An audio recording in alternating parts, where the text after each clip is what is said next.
बोलिए देवादिदेव खजराट मूल नायक श्री चंदा प्रभु भगवान की। मंडी मावरा के बड़े बाबा आदिनाथ भगवान की जय। परम उपकारी आचार्य भगवंत विद्यासागर जी महामुनि राज की जय। पूज्य श्री संधान सागर जी महाराज की। परम पूज्य मुनि श्री ईश्वर दुर्लभ सागर जी महाराज की। हाँ, आत्म के हित विषय कैसा है। कल अहंकार पर अपन ने अपनी बात को रखा था और कल हमने शुरुआत करी थी। अहंकार एक पर्दा है जो आपको सत्य के निकट नहीं पहुंचने देता। इसमें हमने बताया था जितने अहंकारी हैं आप ये मान के चलना, आपके साथ रहने वाले जितने लोग हैं वो भी आपके सपोर्ट में खड़े हैं, मतलब आपके साथ वो झूठा व्यवहार कर रहे हैं, सत्य तक आपको पहुंचने नहीं देंगे। फिर हमने बोला था अहंकार त्यागिए क्योंकि आपके बिना भी संसार चल सकता है। दूसरी बात ये बोली थी और फिर उसके बाद हमने आपसे बात कही थी, श्रेष्ठ व्यक्ति संपदा का प्रदर्शन नहीं करता बल्कि उसे पचा जाता है। और उसमें एक बहुत महत्वपूर्ण बात बोली थी जो आपको चुप सकती है और चुभना भी चाहिए। जो जितनी महंगी गाड़ी, जो जितने महंगे कपड़े और जो जितना महंगा बंगला जो कहना चाहिए मकान रखता है वो उतना बड़ा अभिमानी है, क्योंकि उसी से तो वो झलका रहा है। क्यों पहन रहा है महंगे कपड़े, क्यों पहन रहा है, क्यों गाड़ी महंगी खरीद रहा है, उसका हेतु ये है कि वो दिखाना है। वो दिखाना ही तो अहंकार है, वही सब कुछ तो अहंकार है। मतलब अहंकार वास्तविकता से दूर रखता है। ऐसा अपन कल देख के आए थे। आज फिर इसी विषय को अपन आगे बढ़ाते हैं। प्रश्न ये है, ये पतंग, ये जो पतंग है आखिर क्यों जल्दी उड़ जाती है? ये जो पतंग है आखिर क्यों जल्दी उड़ जाती है? तो हेतु अगर हम देखें तो वजन में बहुत हल्की होती है इसलिए उड़ जाती है। वजन में बहुत हल्की होती है इसलिए उड़ जाती है। शहर में, हमारे गांव में ऊंचे ऊंचे मकान भी है और बाग बगीचे भी हैं, तो बाग बगीचों के कारण और उड़ सकती है। हवा नहीं भी हो तब भी पतंग उड़ जाती है। कुशलता नहीं भी हो, मतलब कुशलता से तात्पर्य ये है कि जैसे आपको क्रिकेट मैच है, अब क्रिकेट मैच में आपकी कुशलता होगी तभी बॉलिंग कर पाओगे, प्रैक्टिस करना पड़ेगी तभी बैटिंग कर पाओगे। सब फील्डिंग में, सब मान्य प्रैक्टिस चाहिए। चाहे आप कुश्ती ले लो तो कुश्ती में दांव पे जाने चाहिए, चाहे फुटबॉल ले लो, चाहे फुटबॉल भी ले लो, हॉकी ले लो, जो जो गेम्स हैं उन गेम्स में आपके अंदर दिमाग चाहिए और उस कला के अंदर आप निष्णात होना आपका ज़रूरी है। लेकिन छोटा सा बच्चा भी उस पतंग को उड़ा लेता है, छोटा सा बच्चा भी। कोई ज़रूरत नहीं है उसे किसी प्रकार की कुशलता लेने की और किसी प्रकार का मार्गदर्शन लेने की और किसी प्रकार की ट्यूशन लेने की और किसी प्रकार की प्रैक्टिस करने की। आखिर ऐसा क्या है उस पतंग में? तो बताते हैं, ना हवा हो, ना बगीचा हो, ना ऊंचाई हो, कुछ नहीं है। उसका एक ही प्रमुख कारण है, वो हल्की होती है। वो बहुत हल्की होती है। वो जो उसका हल्कापन है वो उसको ऊपर लेटा जाता है, ऊपर उड़ा ले जाता है, आकाश की यात्रा करा देता है, ऊर्ध्वगमन को ले जाता है। उसका वो हल्कापन, और कोई हेतु नहीं है, और कोई प्रैक्टिस नहीं है, और कोई गणित नहीं है उसमें। अगर उसका गणित है तो सिर्फ उसे हवा में, आसमान में उड़ाने में कोई विशेष तकलीफ नहीं होती, वो शीघ्र ऊपर उड़ जाती है। बस मात्र उसका हल्कापन है। आज हल्के और भारीपन पे अपन चर्चा करना चाह रहे हैं। तो ये जो हल्कापन है उसका हल्कापन ऊपर ले जा रहा है। अर्थात क्या हुआ सार? अगर आपको अधो यात्रा एवं ऊर्ध्व यात्रा का, मतलब ऊपर उठने का गणित इससे स्पष्ट हो रहा है कि हम जितने ज़्यादा हल्के होते जाएंगे उतने ऊपर उठते जाएंगे। अर्थात विशेष तौर से आप जितने वजनदार हो, बड़े हो, भारी हो, अधो यात्रा आपके लिए सुलभ है और शीघ्र है। आप जितने वजनदार हो, बड़े हो, भारी हो, अधो यात्रा आपके लिए उतनी सुलभ है और शीघ्र है। आप नीचे की ओर बिल्कुल पहुंच जाओगे। देख लो आप, जो जितना भारी होता है उसको उठने में उतनी तकलीफ पड़ती है, वो उठ नहीं पाता है। उसके वजन के कारण। वो चल नहीं पाता है उसके वजन के कारण। वो आगे नहीं बढ़ पाता है उसके वजन के कारण। आप वो हाथी देख लो, हाथी कभी दौड़ नहीं पाएगा। प्रयास कर लेना हाथी को दौड़ाने का कि हम हिरण के जैसे हाथी की चाल कर लें, नहीं कर पाएंगे। हाथी को कितना ही दौड़ा लेना, लेकिन वो उसके वजन के कारण दौड़ नहीं पाएगा, आगे बढ़ नहीं पाएगा। तो आप जितने हल्के होंगे, तो उसके विपरीत में अपन बात बोलते हैं, आप जितने हल्के हो, जितने सरल हो, जितने छोटे बनोगे, आपके लिए ऊर्ध्व यात्रा उतनी ही सुगम और शीघ्र होती जाएगी।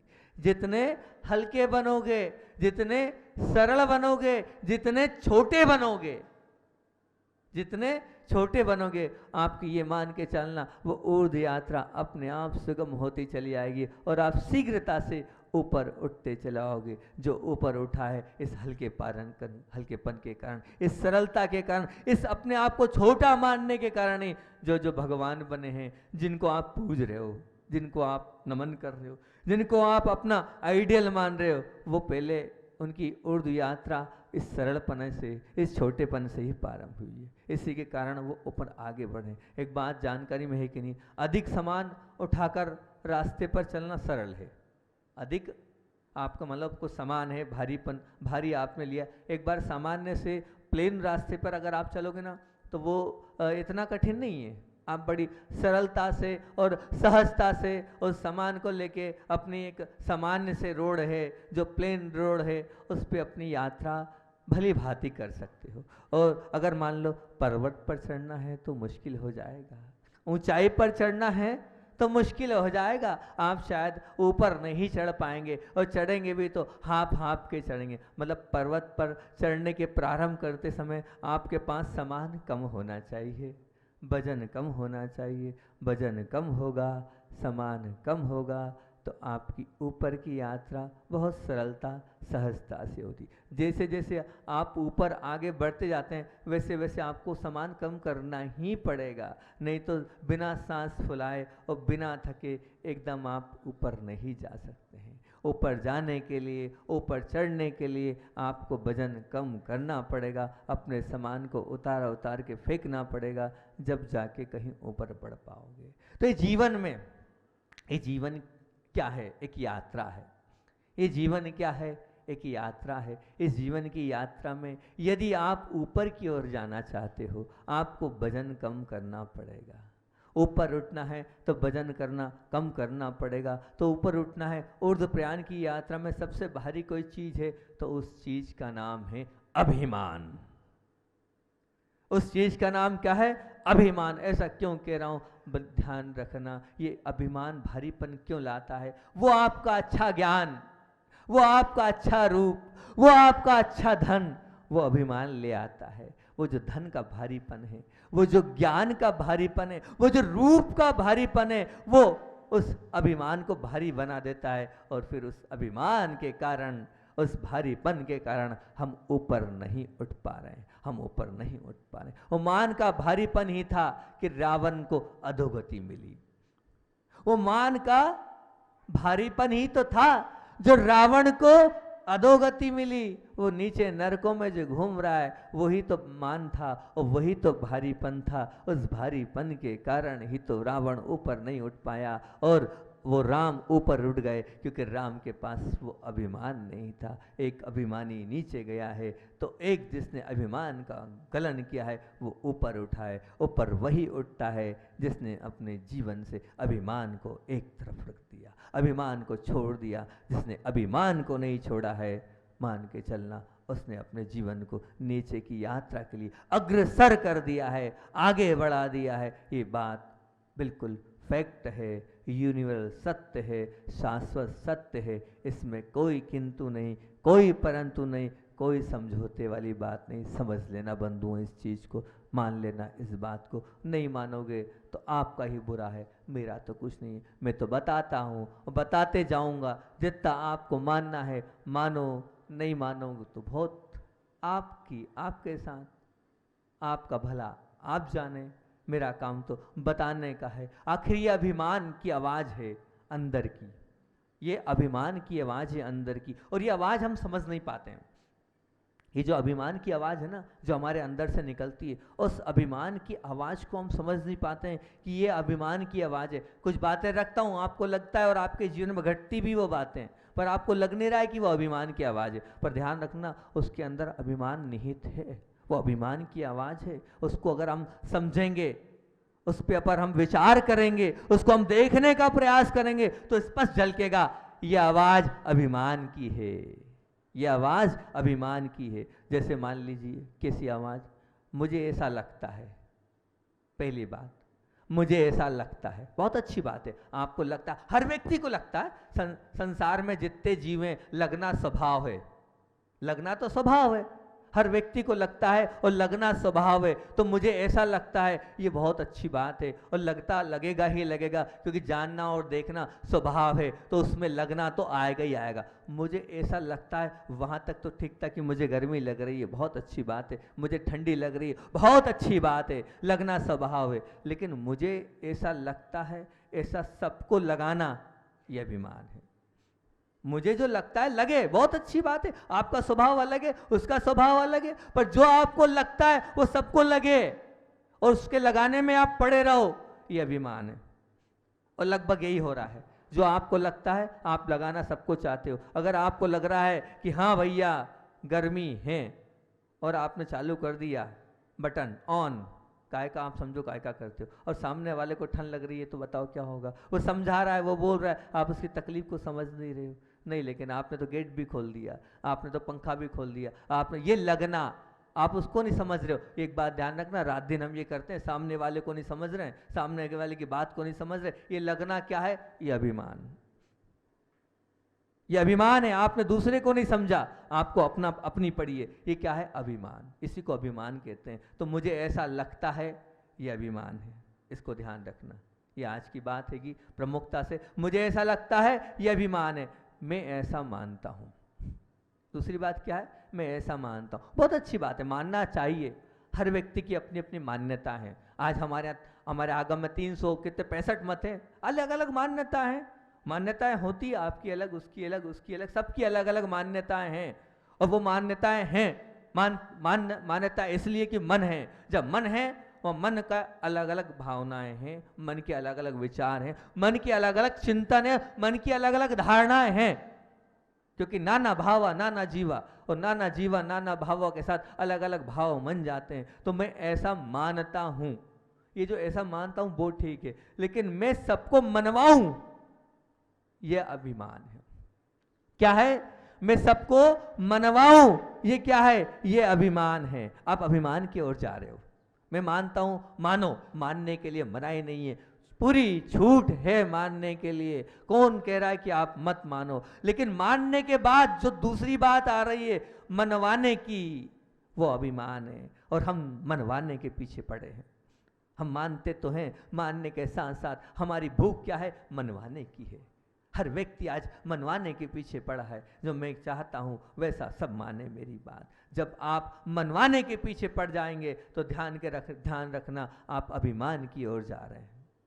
अब आपको लगता नहीं है ये अभिमान है, पर ये अभिमान ही है, पर ये अभिमान ही है। ध्यान रखना, ये अभिमान ही है। क्यों? क्योंकि आप मनवाने के ऊपर तुल गए हो। मानो, मानने के लिए मना नहीं है, लेकिन मनवाने की बात मत करो। जहाँ जहाँ आपने मनवाने के ऊपर बात करी है, ये मान के चलना, आप अभिमान की ओर जा रहे हो। आप विचार कर लो, अपने आप को टटोलो, आप मनवाते हो कि नहीं? अपने परिवार में, अपने छोटों के लिए, अपने बड़ों के लिए, जब जब भी मनवाने की बात आ रही है, तो वो मनवाना आपका अभिमान है। एकदम खुली खुली बात बोल रहा हूँ, और सत्य सत्य बात बोल रहा हूँ कि आप जब जब भी मनवाने की बात करो, तो ये ध्यान रखना, उसमें अहम भाव आएगा, उसमें अहंकार भाव आएगा, उसमें अभिमान भाव आएगा, उसमें मान आएगा ही आएगा, और हम उसको समझते नहीं है, और हम मनवाते हैं अपनी बात को। तो ये एक दूसरी बात थी, मैं ऐसा मानता हूँ। तीसरी बात, मेरा ऐसा अभिप्राय है। मेरा ऐसा अभिप्राय है। हर चीज को देखने के बाद अभिप्राय देने का अधिकार सबको हैगा।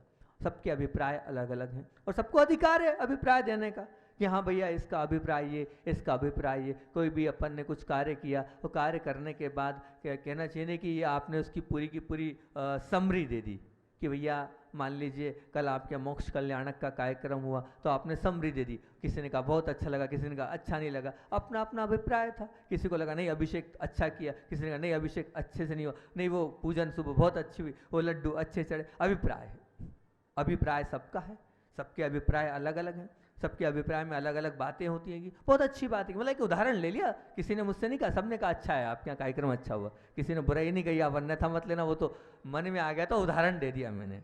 किसी ने कोई बुराई नहीं करी, सबने प्रशंसा करी, बहुत अच्छा कल का आपका कार्यक्रम हुआ, आपने जो बड़े बाबा के लिए अभिषेक किया वो शांति धारा करी बहुत अच्छी रही, कल आपने जो लाडू चिया बड़े उत्साह के साथ चढ़ाया अच्छा रहा। एक उदाहरण है कि कोई भी कार्यक्रम है या कोई भी अपनी वस्तु, कोई भी वस्तु स्थिति हुई है, कोई भी चीज़ हुई है, उसके बाद हर व्यक्ति उस कार्यक्रम को मतलब उस चीज़ को लेकर अपनी एक अभिव्यक्ति व्यक्त करता है, अपनी बात को रखता है, अपने एक अभिप्राय को रखता है। भैया हाँ ठीक है, मान लीजिए अब अभिप्राय में दो नेता खड़े हैं, एक है राहुल गांधी और एक है नरेंद्र मोदी। नरेंद्र मोदी नाम है ना, हाँ नरेंद्र मोदी। अब वो अभिप्राय है, आपका अभिप्राय नरेंद्र मोदी की तरफ है और आपका अभिप्राय राहुल गांधी की तरफ है।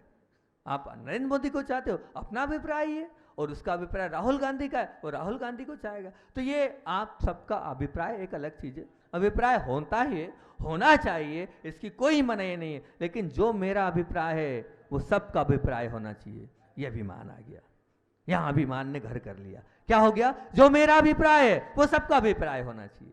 जहां सबकी बात आई वहां अभिमान आ गया, जहां सबको मनाने की बात आई वहां अभिमान हो गया। आपका अभिप्राय है कि भैया आपके घर में ये वस्तु आनी चाहिए, आपका अभिप्राय है, लेकिन अब मान लो वो वस्तु आई है और उस वस्तु की दूसरों को आवश्यकता नहीं है, आप बोल रहे हो वो मेरा अभिप्राय मानना पड़ेगा। जहां जहां अभिप्राय सबको बना रहे हो आप कि मेरे अभिप्राय के अनुसार से सबका अभिप्राय वैसे ही होना चाहिए, वहां पर अभिमान हो गया।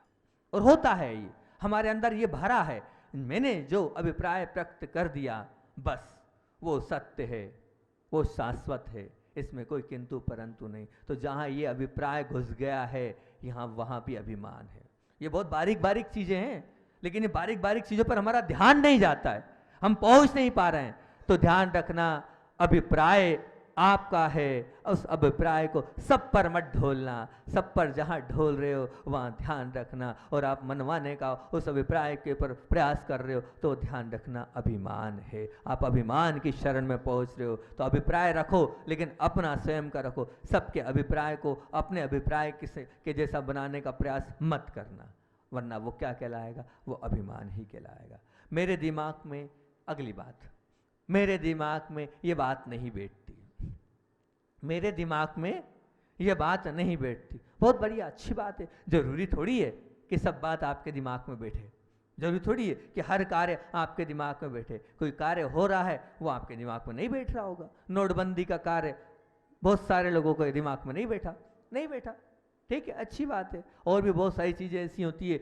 जो नहीं बैठती दिमाग में, तो ये बहुत अच्छी बात है। मेरे दिमाग में ये बात बैठती नहीं है। अब ये मेरे दिमाग में नहीं बैठती, ठीक है, लेकिन मेरे साथ में मेरे परिवार वालों के दिमाग में नहीं बैठे, मेरे परिवार के साथ मेरे रहने वालों के साथ भी ये दिमाग में नहीं बैठे, और मैं बिठाऊं कि मेरे दिमाग में नहीं बैठी तुम भी मत बिठाओ, मेरे दिमाग में नहीं बैठी तुम भी मत बिठाओ, बात खत्म हो गई। तुम्हें इंजीनियरिंग करना है, अब मेरे दिमाग में नहीं बैठता कि तुम डॉक्टरी करो। बच्चे से आप बोलते हो, मैंने बोल दिया ना डॉक्टर नहीं बनना, इंजीनियर बनना, क्योंकि वो मेरे दिमाग में बैठती नहीं हो बात, अब वो विवाद का कारण हो गया। वही तो अहंकार है आपका, वही तो अहंकार है कि आप क्या मेरे दिमाग में नहीं बैठती है तो खत्म हो गई बात। जो मेरा छोटा है मेरे अनुसार चले, मेरे दिमाग से चले, मेरा दिमाग जैसा कहेगा आपको वैसा चलना पड़ेगा। यही तो बहुत खराब कहानी हैगी, यही तो अभिमान हैगा, और कोई अभिमान थोड़ी है। मतलब आपका दिमाग, आपके दिमाग से वो चले, जीवन उसको जीना है अपना, और आप अपने हिसाब से जीना उसको जिलाना चाहते हो, कौन सी बात है ये? नहीं भैया, सबका स्वतंत्र अधिकार है अपने लाइफ के डिसीजन। लेकिन ध्यान रखना समीचीन, इस बात को प्रतिकूल मत ले लेना, ये बात ध्यान रखना, समीचीनता से लेना इस चीज़ को, नहीं तो आप मेरी इस बात को अन्यथा ले लो। देखो महाराज ने प्रवचन में कहा है सबको अपना, लेकिन स्वतंत्रता किस क्षेत्र में कहाँ तक ये समझना, और समझने के बाद निर्णय लेना, नहीं तो आप भटक जाओ मेरी इस बात को सुनने के बाद कि महाराज जी ने कहा था कि देखो सब आपके दिमाग से नहीं चलना, लेकिन ध्यान रखना वो दिमाग में किस प्रकार का है ये समझ के चलना कि हम वो सामने वाले पर किस प्रकार का वर्णन दे रहे हैं। समीचीन होगा तो उसके लिए नहीं, लेकिन जो असमीचीन है 10 लोगों की नज़र में, एक व्यक्ति की बात चल रही है, मान लो कोई, इसमें सीधा सच्चा अपन ये लगा लेते हैं, मान लो कोई निर्णय है और निर्णय 10 लोगों का एक है, तो मान के चलना वो सत्य ही होगा। घर के 5 सदस्य, पूरे 5 सदस्य एक तरफ बोल रहे हैं और आप अलग जा रहे हो, तो इसका तात्पर्य ध्यान रखना फिर आप दिमाग से नहीं चल रहे हो और आप दिमाग से नहीं चलना चाहते हो। तो 5 लोगों का दिमाग ठीक होगा ना, अगर 5 लोग किसी चीज़ को लेकर निर्णित कर रहे हैं तो फिर ये ध्यान रखना। तो इस बीच में यही है कि मेरे दिमाग अकेले आप अगर जबरदस्ती और 5 लोग एक तरफ हैं और आप एक तरफ हो तो आप गलत हो। बहुमत सबका एक तरफ है और आप अकेले एक तरफ हो, वहां ध्यान रखना, नहीं तो मेरी इस बात का गलत इफेक्ट पड़ जाए। तो क्या मेरे दिमाग में बात बैठती नहीं है, ये बात ध्यान रखना। और फिर आप अपने दिमाग से अगर सबको चलाना चाहते हो तो वहां क्या जाएगा, वहां अभिमान जाएगा, वहाँ आपका अभिमान ही है। इस बात को निश्चित रूप से ध्यान रखना, उस अभिमान को ही हमें तोड़ना है। तो अपने दिमाग को ठंडे बस्ते में रखना है और सबके अनुकूल जो समीचीन है वही निर्णय हमें देना है, उसी निर्णय के अनुसार हमें चलना है। तो हम अभिमान की शरण से दूर हो सकते हैं, अन्यथा हम अभिमान की शरण में ही हैं। ये बात आप बिल्कुल मान के चलना, इसमें कोई किंतु नहीं, कोई परंतु नहीं। और आगे बढ़े हम, मैं किसी को परेशान नहीं कर रहा हूँ, ये बहुत बड़ी बात है। मैं किसी को परेशान, मान लो आप बहुत बड़े घर में बड़े व्यक्ति हैं, आप पिता हैं या घर के बड़े पर्सन हैं, या मान लीजिए आप पदाधिकारी हैं, कलेक्टर हैं, एसपी हैं, टीआई हैं, या जो भी हैं, एक पद है, एक ओहदा है, एक अधिकार आपके पास है। अब उस अधिकार के ऊपर बैठकर अगर आप ये बोल रहे हो कि मैं परेशान नहीं कर रहा हूँ, ये मेरा जो है बड़प्पन है, ये क्या है, ये आपका अभिमान है।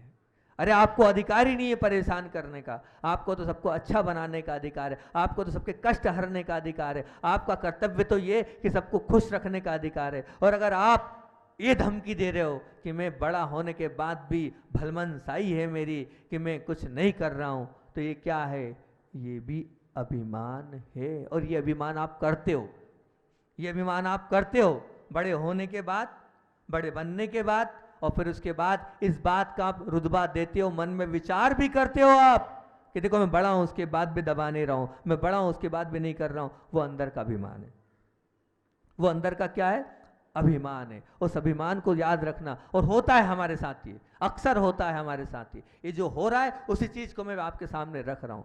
तो ये भी अभिमान है। अपने बड़े होने के बाद और आप बड़प्पन होने के बाद आप सामने वाले को से ये बोल रहे हो कि ये मेरी भलमनसाई है, ये मेरा बड़प्पन है, ये मेरा कहना चाहिए बहुत बड़ी बात है कि मेरे पास सब कुछ है और मैं तुम्हें दबा नहीं रहा हूँ, मैं तुम्हें परेशान नहीं कर रहा हूँ, मैं तुम्हें कष्ट में नहीं डाल रहा हूँ, तुम्हें बाधाओं में नहीं डाल रहा हूँ। ये सब बातें जो आप कर रहे हो ये अभिमान ही है, इसको आप अभिमान मानना।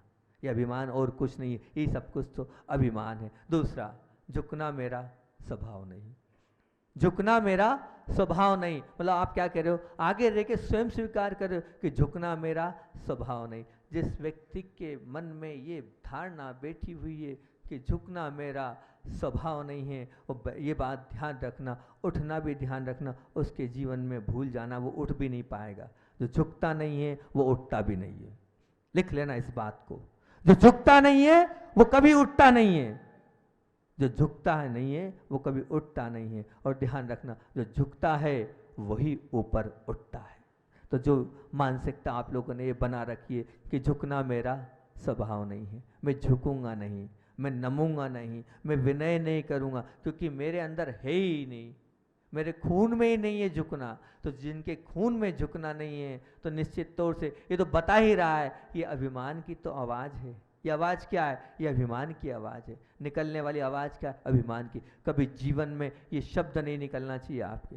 क्या शब्द निकलना नहीं चाहिए कि मैं झुकना मेरा स्वभाव नहीं है। ये ध्यान रखना, ये जिसके मन में अगर ये धारणा बैठी है कि झुकना मेरा स्वभाव नहीं है, वो अभिमान को और पुष्ट और पक्का और आगे बढ़ाते जा रहा है और ऊंचा उठाते जा रहा है। ये आवाज़ें अभिमान की है। जितनी आवाज़ें आपके सामने रखी मैंने, ये सब क्या है, अभिमान की। मुझे ऐसा लगता है, ये अभिमान की आवाज़ है। मैं ऐसा मानता हूँ, ये अभिमान की आवाज़ है। मेरा ये अभिप्राय है, ये अभिमान की आवाज़ है। मेरे दिमाग में बात नहीं बैठती है, ये अभिमान की आवाज़ है। मैं किसी की चुगलखोरी नहीं करता हूँ, ये बोला कि नहीं, भूल गया, ये छूट गया। बहुत अच्छी, इसको और ले लेते हैं, ये छूट गया था ये वाली बात। तो मैं किसी की चुगलखोरी नहीं करता हूँ, मतलब क्या हुआ, मतलब आप किसी के विषय में कुछ बोल रहे हो, आप किसी के विषय में कुछ प्रस्तुति कर रहे हो, आप किसी के विषय में कुछ बोल रहे हो, बोलने का अधिकार आपको है क्या? और फिर उसके बाद जो बोल रहे हो वो सत्य बोल रहे हो, मान लीजिए आप सत्य भी बोल रहे हो, तो वो ध्यान रखना वो चुगलखोरी है। और फिर आप कह रहे हो मैं चुगलखोरी नहीं कर रहा हूँ, किसी के विषय में टीका टिप्पणी करना, बोलना, ये सब चुगलखोरी है। और ये चुगलखोरी क्या है, एक प्रकार से आपका सामने वाले के प्रति जो द्वेष भाव है वो अभिमान के रूप में व्यक्त हो रहा है। जब भी आप किसी की बुराई करो, जब भी आप किसी के दोष देखो, तो वो चुगलखोरी है। और वो चुगलखोरी आप कह रहे हो कि नहीं वो जो दिख रहा है मैं बोल रहा हूँ, लेकिन ध्यान रखना उसमें भी आपका अभिमान पुष्ट हो रहा है, उसमें भी कहीं ना कहीं अभिमान घर कर रहा है। वो भी अभिमान को और ताज़ा और बड़ा और ऊंचा बनाते जा रहा है। हमें अभिमान को कम करना है तो हमें ध्यान रखना, हमें चुगलखोरी भी किसी की नहीं करना। जहाँ जहाँ चुगलखोरी है ये मान के चलना। चुगलखोरी कब होती है?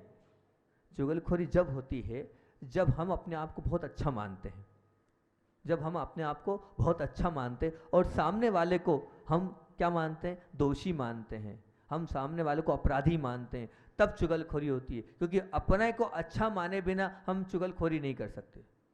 हम दूसरे के दोष देख रहे हैं, ये मान के चलते हैं कि हम निर्दोष हैं। जो अपने आप को निर्दोष मानता है ये मान के चलना वो अभिमानी है। सीधी सच्ची बात, जो अपने आप को निर्दोष मानता है ये मान के चलना वो अभिमानी है। इस संसार में हम भटक रहे हैं तो दोषों के कारण ही भटक रहे हैं, हमारे दोष ही हैं जिनके कारण हम भटक रहे हैं। इसलिए हमें अधिकार नहीं है किसी के दोष देखने का, किसी के गलतियों को देखने का, किसी के छिद्रों को देखने का। ये अधिकार तो प्रभु का है। वो देखेंगे दोष, वो देखेंगे छिद्र, उनका मामला है, वो जाने और वो जाने। हमें तो अधिकार दिया है प्रभु ने गुणों को देखने का। हमें तो मात्र गुणों को देखना है, दोषों को नहीं देखना है। हम तो अगर मान लो दोष देख रहे हैं तो इसका तात्पर्य ये है कि हम अपने आप को अच्छा मान रहे हैं, और हम अपने आप को अच्छा मान रहे हैं इसका तात्पर्य ये कि हम अभिमान कर रहे हैं। और ये अभिमान कर रहे हैं तो निश्चित तौर से हम चुगलखोरी कर रहे हैं, और ये चुगलखोरी तो अभिमान है। तो ये ध्यान रखना, हमें किसी की चुगलखोरी भी नहीं करना है। जब भी हमने किसी की चुगलखोरी करी है तब भी हमने अपने अभिमान को पुष्ट किया है और अपने आप को अच्छा माना है। तो फिर से एक बार रिपीट करते हैं अपन, क्या? मुझे ऐसा लगता है, मुझे ऐसा लगता है, एक बात मैं ऐसा मानता हूं। ये सब अपन अभिमान की आवाजें बोल रहे हैं, इसको मैंने संज्ञा दी है अभिमान की आवाज। मुझे ऐसा लगता है, एक बात, मैं ऐसा मानता हूं, दूसरी बात, मेरा अभिप्राय यह है, तीसरी बात, मेरे दिमाग में ये बात नहीं बैठती है, चौथी बात, मैं किसी की जो चुगलखोरी नहीं कर रहा हूं, पांचवी बात, और फिर छठी बात, मैं किसी को परेशान नहीं कर रहा हूं, ये मेरा बड़प्पन है, और सातवीं बात, ये झुकना मेरा स्वभाव नहीं है। ये सब कुछ अभिमान की आवाज है, ये सब अभिमान की ही कहना चाहिए निकनेम है, इनके अंदर अभिमान समाहित है। इसमें अभिमान इसमें है ही, ये मान के चलना। और इसको संक्षेप से कह दें तो सीधी सीधी बात, एक मतलब आपकी खुद की भाषा में, इतने सारे भाषा को बोल दो, इतने सारे का सार एक लाइन में दे देता हूँ मैं, क्योंकि अब 7 बिंदु दिए मैंने, और 7 बिंदु का अगर सार कहूँ तो सार को आपके सामने रख देता हूँ। क्योंकि आप बोलते हो महाराज इतना याद रहता नहीं है, और आप इतनी सारी प्रवचन में कठिन कठिन शब्द बोल देते हो, वो पल्ले ही नहीं पल्ले पड़ते कि नहीं? पर करता तो हूँ प्रयास में आपको समझाने का। तो एक लाइन में इन 7 का सार दे देता हूँ, वो शायद इसमें आ जाएगा। वो ये है, अपनी ही बात पे अड़े रहना, यह अभिमान है।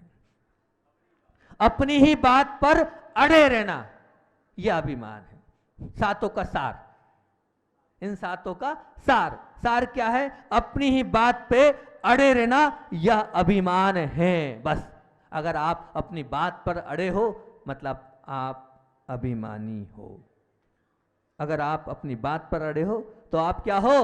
अभिमानी हो। ये सारभूत है बात, और होता यही है, हम अपनी बात पर अड़ जाते हैं, चाहे परिवार में हो, चाहे समाज में हो, चाहे हम अपने व्यापार में हो, कहीं भी हो, हम अपनी बात पे अड़ जाते हैं, और जहाँ जहाँ हम अपनी बात पे अड़ रहे हैं ये मान के चलना, वहाँ वहाँ हम अपने अभिमान को और पुष्ट और बलवान और जोर शोर से उसको बनाते जा रहे हैं। ये हमारी बहुत बड़ी गलती है, ये हमारी बहुत बड़ी कमी है। इस कमी को हम सुधारें, इस कमी को हम निकालें, तब कहीं जाके हम ऊपर उठ पाएंगे। क्योंकि कोई उठा ना सके इतना भारी पत्थर अभिमान ही है।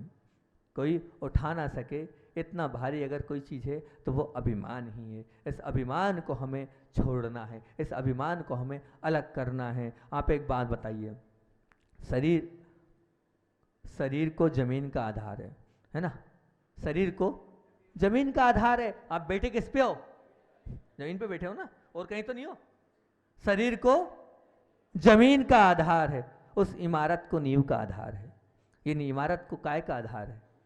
नींव का आधार है। नींव नहीं होती तो कब की गिर जाती है बिल्डिंग, बैठ नहीं पाते। इमारत को नींव का आधार है। उस पर्वत, उस तलहटी का, वो जो पर्वत है वो टिका है उस तलहटी के बल पे टिका है। तलहटी नहीं होती तो वो पर्वत टिकता क्या? उस तलहटी, उस पर्वत का क्या आधार है? तो बोले तलहटी है। पर मैं आपसे एक बात पूछता हूँ, आपके अहंकार का क्या आधार है? बताइए तो सही। आपके पास ऐसा क्या है जिस पे आप अहंकार कर रहे हो? आपके पास ऐसी कौन सी शक्ति है, कौन सी विशिष्टता है, कौन सी लब्धि है जिसके आधार पर आप अपने अहंकार को भारी भरकम पत्थर को उठाकर घूम रहे हो? क्या है आपके पास? है कौन सी शक्ति, कौन सी विशिष्टता, ये कौन सी लब्धि है? बताओ तो। किसके आधार पर? यहाँ तो आधार है, इस बिल्डिंग का आधार है, इस शरीर का आधार है, उस पर्वत का आधार है। आपके पास क्या आधार है? बताओ तो। न रूप का ठिकाना है, न रूप का ठिकाना है, न वो संपत्ति, वो मामूली संपत्ति है, कोई संपत्ति नहीं है आपके पास। वो जो मामूली संपत्ति है, और ना कोई शरीर बहुत अच्छा है आपका, और ना ही कोई ऐसी बुद्धि बहुत है। बुद्धि भी मंद है, शरीर भी अच्छा नहीं है, रूप का ठिकाना नहीं है, संपत्ति मामूली सी संपत्ति आपके पास है, और वचन में आपको कोई ऐसा दम नहीं है कि आपके वचन प्रभावकारी है। मतलब क्या? न रूप का ठिकाना नहीं है, संपत्ति मामूली है, शरीर अच्छा नहीं है, बुद्धि मंद है, वचन में दम नहीं है। उसके बावजूद भी आपका अभिमान फिर किसके बल पे टिक रहा है? बताओ तो। क्या है आपके पास? किसके आधार पर आप इस जो अभिमान को टिका के रखे हो, अभिमान को आप रख रखे हो, उस अभिमान को आप आगे बढ़ाते जा रहे हो? बताओ तो। कुछ नहीं है। ध्यान रखना आपके पास ये आपकी मानसिकता है कि मैं सुंदर हूँ, मैं पैसे वाला हूँ, मैं ज्ञानी हूँ, मैं धनी हूँ। ये सब आपकी मानसिकता है। इसके बावजूद भी हम इस अभिमान के पत्थर को और भारी पत्थर को क्यों प्रयत्न कर रहे हैं? निश्चित रूप से हम अगर समझ लें कि अधो यात्रा के मुसाफिर होंगे तो कैसे होंगे? इस अभिमान के कारण। इस अभिमान के कारण ही हम अधो यात्रा करते जा रहे हैं। उपवन को यदि रेगिस्तान में, अच्छे आपका जीवन कैसा है? आपका जीवन कैसा है? बताओ। आपका जीवन कैसा है? वो आपका जीवन है उपवन की तरह है। अगर आप कैसे है? ये बहुत सुंदर जीवन है आपका, उपवन की तरह है, लेकिन आप रेगिस्तान में प्रवर्तित कर रहे हो। उसका कारण क्या है? अभिमान। आपका जीवन मानसरोवर के जैसे सुंदर है, सबसे सुंदर सरोवर क्या कहा जाता है तो बोले मानसरोवर है, पर आपने उसको जंगल में बदल दिया है अभिमान के कारण। संबंधों के बगीचे में आपने, सुंदर बगीचा है आपका संबंधों का, बहुत लोगों से आपके अच्छे अच्छे संबंध है, लेकिन संबंधों को आपने खराब कर दिया। कैसे? इस अभिमान से। अभिमान एक ऐसी शक्तिशाली शस्त्र है कि आपके उस सुंदर उपवन को, उस मानसरोवर को, उस संबंधों के बगीचे को समाप्त कर रहा है। ये सब कुछ क्या है? आपका अभिमान है। इस अभिमान को छोड़ दो। ये अभिमान जब तक आपके साथ रहेगा, ये मान के चलना, आपका जीवन नीचे की ओर ही आते चले जाएगा। आप नीचे की यात्रा ही करते चले आओगे। समय हो गया और अभी तो अपना इस विषय को लेकर और बाकी था। ठीक है, कोई बात नहीं, इस विषय को और कल बोलेंगे। और एक बहुत अच्छी कहानी आगम की है, वो कल रखेंगे। एक बहुत बढ़िया कथानक वो कल आपके सामने रखूंगा। आचार्य भगवान का सुनना है? 3 मिनट तो है मेरे ख्याल से भी, 3-4 मिनट में इतनी जल्दी में क्या सुना है? सुनना है? आचार्य भगवान की बात सुनाना है? नहीं सुनना आचार्य भगवान की बात? सुनना है? हाँ ठीक, सुनना है तो बहुत अच्छी बात है कि हाँ, तो हम बहुत पुरानी आपके सामने आचार्य भगवान की बात को रखते हैं। बहुत अच्छी आपको लगेगी वो बात, और उससे शायद आप मोटिवेट हो। क्योंकि आचार्य भगवान की बात क्यों मैं सुनाता हूँ, ये तो स्पष्ट है ना, मोटिवेशन के लिए सुनाता हूँ। है ना। तो वो आचार्य भगवान की मोटिवेशन की बात आपको सुनाता हूँ। बहुत अच्छी बात है कि आचार्य भगवान की ब्रह्मचर्य अवस्था की बात सुनाता हूँ। आचार्य भगवान जब आचार्य ज्ञान सागर जी महाराज जी के चरणों में पहुँचे, और जब चरणों में पहुँचे तो चरणों में आचार्य ज्ञान सागर जी महाराज से उस ब्रह्मचर्य अवस्था में निवेदन किया, आचार्य भगवान मैं केसलूच करना चाहता हूँ। आचार्य ज्ञान सागर जी से कहा मैं केसलूच करना चाहता हूँ। आचार्य श्री ने मुस्कुराया और ज्ञान सागर जी ने देखा, कर लोगे? हाँ कर लूँगा। बहुत अच्छी बात है, अपने हाथ से हो जाएंगे? हाँ आचार्य श्री हो जाएंगे। हाँ बहुत अच्छी बात है। आचार्य श्री ने कहा प्रतिक्रमण और केशलोच तो अपने हाथ से ही होना चाहिए। और आचार्य श्री ने आशीर्वाद दिया। आशीर्वाद देने के बाद जब केशलोच प्रारंभ हुए तो प्रारंभ हुए, अभी जैसे आचार्य श्री के बाल ने, कभी पुरानी फोटो देखना, बड़े घने और काले काले बाल थे आचार्य भगवान के। तो काले काले बड़े बड़े घने बाल, और आचार्य श्री उनको उखाड़ रहे हैं, उखाड़े जा रहे हैं, उखाड़े जा रहे हैं। उखाड़ते उखाड़ते उनकी पूरी उंगलियां कट गई। जब उंगलियां कट गई और उंगलियां खून खून हो गया, एक एक बाल उनका निकालना बहुत मुश्किल था। अब वहीं क्षुल्लक आदि सागर जी बैठे, वो ज्ञान सागर जी के पास पहुंचे। उनने बताया आचार्य श्री की, मतलब विद्याधर की ये हालत हो रही है कि आप कुछ तो बताओ, कुछ हो तो हम हेल्प कर दें, या कोई किसी को ले आए। उन्होंने कहा चुपचाप बैठो। ज्ञान सागर जी ने कहा, वो पुनः मुंह बनाकर आ गए। फिर भी उनने सोचा भैया स्थिति बहुत खराब है, बाल बहुत सारे रह गए और खून टपके जा रहा है, तो कम से कम कुछ कर दें। आचार्य श्री से बोला क्यों, कुछ विकल्प नहीं करो? अभी कौन मुनि बन गए हो? क्षुल्लक जी तक कराते हैं, आप एक काम करें, नाई को बुलवा दें, नाई को बुलवा दें। विकल्प वाली बात नहीं, आपकी दोनों उंगलियां कट गई और खून से खून निकले जा रहा है। आचार्य श्री क्योंकि उस वक्त तो मौन रहता है केशलोच में। आचार्य श्री और वो धीरे धीरे धीरे धीरे करके वो बाल को उखाड़ते गए, उखाड़ते गए, उखाड़ते गए, खून निकलते गया, निकलते गया, निकलते गया। ये जो संस्मरण गुरु जी के मुख से सुना था। तो आचार्य श्री मूलाचार्य जब पढ़ा रहे थे तब उन्होंने ये बात बोली थी। तो उन्होंने ये वाली बात इसलिए नहीं बोली थी, उन्होंने ये कहा था कि मेरा जैसा वैराग्य, मेरे जैसे भाव उस वक्त प्रथम बार केशलोच के समय थे, वैसे भाव मेरे अंतिम समय में हो जाए। और कोई भावना नहीं भगवान से। मेरा संलेखना का जब समय हो तो ऐसे भाव उस वक्त जैसे भाव हो जाए जब पहली बार केशलोच कर रहा था और हिम्मत नहीं थी, और खून निकले जा रहा था और बाल उखाड़े जा रहा था। वो वैराग्य और वो भाव मैं प्रभु से प्रार्थना करता हूँ, वो वैराग्य और वो भाव आखिरी तक टिका देना, और अंतिम समय में मेरे वैसे भाव टिक जाए। और कोई प्रार्थना नहीं है प्रभु से मेरी। ये मूलाचार्य की एक कारिका थी, उसमें आचार्य भगवान ने बात बोली थी। इतने ही रखते हैं। बोलिए आचार्य भगवान विद्यासागर जी महामुनि राज की।